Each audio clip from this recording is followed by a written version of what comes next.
રાજકોટની Sterling hospital ફરી એક વખત વિવાદમાં સપડાઈ છે। આ વખતે સ્ટર્લિંગ હોસ્પિટલની કેન્ટીનમાં બનેલા ભોજનમાંથી લોખંડનો ટુકડો મળતા હંગામો થયો છે। જમનાર વ્યક્તિએ મેનેજમેન્ટને આ અંગે ફરિયાદ કરી હતી, પરંતુ હોસ્પિટલ મેનેજમેન્ટે આ અંગે ઉડાવ જવાબ આપ્યો હતો। આખરે જમનાર વ્યક્તિએ મહાનગરપાલિકા આરોગ્ય વિભાગમાં ફરિયાદ કરી હતી।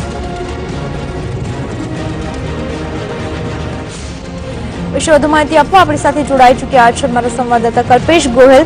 કલ્પેશ, હોસ્પિટલ કે જ્યાં દરેક વાતનું ધ્યાન રાખવામાં આવે છે, પરંતુ હોસ્પિટલમાં જ કેન્ટીનમાં આ રીતની વાત જોવા મળી રહી છે। શું કહેશો આ બાબતને લઈને?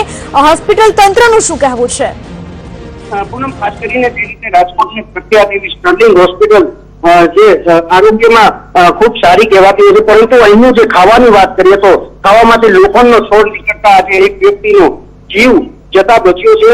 જે રીતે હોટલમાં જે કેન્ટીનમાં પીરસવામાં આવતું જે પીરસવું છે તેની દાળમાંથી આજે લોખંડના ટુકડા નીકળ્યા હતા અને આ વ્યક્તિની જાન જતાની સાથે તેને ભોજનમાં જે ટુકડો નીકળ્યો હતો તેને સાઈડ ઉપર મૂક્યો હતો, પરંતુ જે રીતે આ સમગ્ર જે બાબત હતી તેની ફરિયાદ ક્યાંક હોસ્પિટલ સંચાલકોને કરતા હોસ્પિટલ સંચાલકોએ તેને ઉડાવ જવાબ આપ્યો હતો, પરંતુ અંતે જે વ્યક્તિ છે તેને આરોગ્ય અધિકારીઓને જાણ કરી હતી, મહાનગરપાલિકાના આરોગ્ય અધિકારીઓને જાણ કરી હતી અને તેને તુરંત હોસ્પિટલની સામે કાર્યવાહીની માંગ કરી હતી। જોકે જે રીતે સંદેશ ન્યૂઝ દ્વારા હરહંમેશ લોકોને પડતી મુશ્કેલી સામે અવાજ ઉઠાવવામાં આવે છે, ત્યારે આજે ફરીથી એક વખત સંદેશ ન્યૂઝ દ્વારા જે રીતે કાર્યવાહી કરવામાં આવી છે તેનાથી જે વ્યક્તિ છે તેને જરૂરથી ક્યાંક ન્યાય મળે તે પૂરેપૂરી શક્યતા છે। જી કલ્પેશ, આભાર આપનો તમામ માહિતી બદલ।